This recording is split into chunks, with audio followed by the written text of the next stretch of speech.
Music তো বটেই, সমস্ত বিষয়ই দেখা যায় অদ্ভুত একটা মনঃসংযোগবিহীনতা, লক্ষ্যবিহীনতা। এই ধরনের একটা ক্রান্তিলগ্নে সংকটের মুহূর্তে তিনি একক উদ্যোগে এই ধরনের একটি অনুষ্ঠান চালিয়ে যাচ্ছেন বছরের পর বছর। তাকে নিশ্চয়ই আমরা নমস্কার, শ্রদ্ধা জানাব। সমবেত শিল্পী মণ্ডলী যারা রয়েছেন আজকে, পণ্ডিত রাজীব চক্রবর্তী, পণ্ডিত সন্দীপ ভট্টাচার্য, পণ্ডিত উজ্জ্বল ভারতী, ইন্দ্রজিৎ বাবু রয়েছেন, পণ্ডিত স্মরজিৎ সেন, পণ্ডিত রূপক ভট্টাচার্য, শ্রী সায়ন চ্যাটার্জি, শ্রী অমিত চ্যাটার্জি, সকলকে শ্রদ্ধা নমস্কার জানাই। সঙ্গীতানুরাগী যারা এসছেন বিভিন্ন অঞ্চল থেকে, আশপাশ থেকে, দূর দূরান্ত থেকে, সকলকে নমস্কার শ্রদ্ধা জানাই। তো আমাদের প্রতিষ্ঠাতা সম্পাদক পূজনীয় লোকেশ্বরানন্দজি মহারাজের কথা হচ্ছিল। মহারাজের অনেকগুলো খুব জনপ্রিয় গ্রন্থ আছে, তার মধ্যে একটা হচ্ছে এই নরেন্দ্রপুর আশ্রম থেকেই প্রকাশিত, লোকশিক্ষা পরিষদ থেকে প্রকাশিত একটি গ্রন্থ, ভারত সংস্কৃতির রূপরেখা। তো সেই গ্রন্থের অবতরণিকায় তার মুখবন্ধে পূজনীয় মহারাজ বলছেন যে আমাদের প্রত্যেকের স্বরূপ হচ্ছে সৎ, চিৎ আর আনন্দ। সৎ মানে হচ্ছে রিয়ালিটি, যেটা চিরকাল আছে, গতকাল ছিল, আজকে আছে, 1000 বছর পরেও থাকবে, সময়ের বন্ধন অতিক্রম করে যায় যেটা, সেই সৎ রিয়ালিটি। চিৎ মানে হচ্ছে জ্ঞান, বেদান্তের কথা এগুলো। জ্ঞান এটাও আমাদের প্রত্যেকের বোধের অনিবার্য অঙ্গ। আমরা বুঝি বা না বুঝি, এটা আমাদের নিত্য সঙ্গী হয়ে আছে। নলেজ বিভিন্ন ধরনের ব্যাখ্যা করা যায়, সেই পরিসরে আমি এখানে প্রবেশ করব না।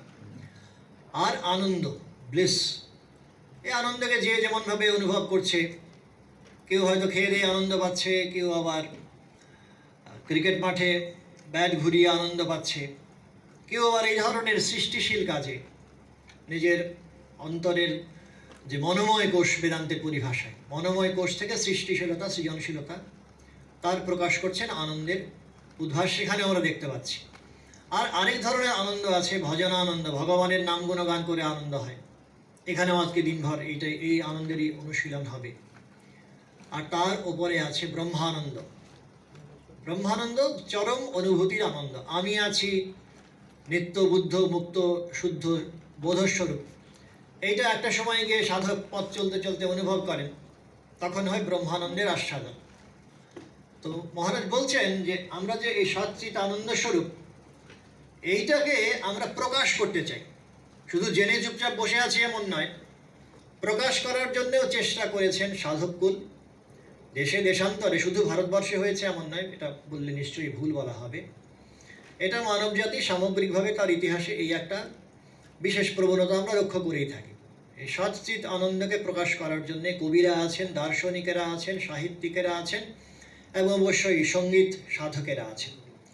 তো সেই প্রসঙ্গে পূজনীয় মহারাজ সিদ্ধান্ত করছে এরকম, বলছেন যে জাতি যত বেশি এই সচ্চিত আনন্দকে প্রকাশ করতে পেরেছে নিজের কাজের ক্ষেত্রে, মননের ক্ষেত্রে, চিন্তার ক্ষেত্রে, সেই জাতি সাংস্কৃতিক দিক দিয়ে তত বেশি প্রাগ্রসর।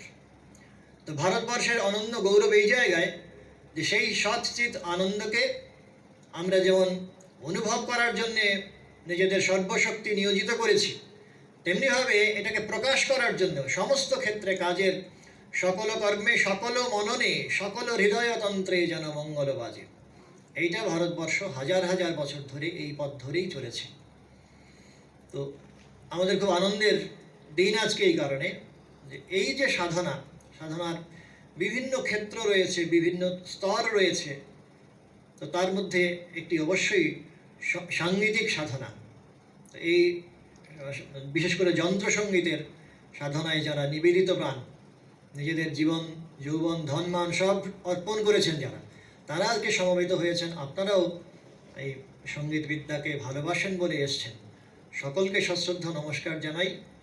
আর এই ধরনের অনুষ্ঠান আরও বেশি আয়োজিত হোক, ভাবি প্রজন্ম এই শুধু এআই আর ফেসবুক, হোয়াটসঅ্যাপ নিয়ে মত্ত হয়ে যেন না তাদের জীবন যৌবন কাটিয়ে দেয়, বরং তাদের সত্যি আশপাশে এত আনন্দের উৎস রয়েছে, প্রশ্রবণ রয়েছে, সেটা ধরিয়ে দেওয়াও আমাদের কর্তব্য। আমরা যারা রয়েছি তারাও আজকে এই বার্তা নিয়ে যাব যে এই প্রজন্মের, আমরা বলছি জির ঘুম ভাঙানোর জন্যে এই ধরনের ভারতীয় যন্ত্রসঙ্গীত, ভারতীয় কণ্ঠসঙ্গীত, তো এইগুলোর প্রচার প্রসার যেন দিক বিদিকে ঘটে। ঠাকুরমা স্বামীজির কাছে প্রার্থনা করব, আর যারা এর পতাকা বহন করছেন তাদেরও যেন তারা শক্তি প্রদান করেন, এই প্রার্থনাও করব।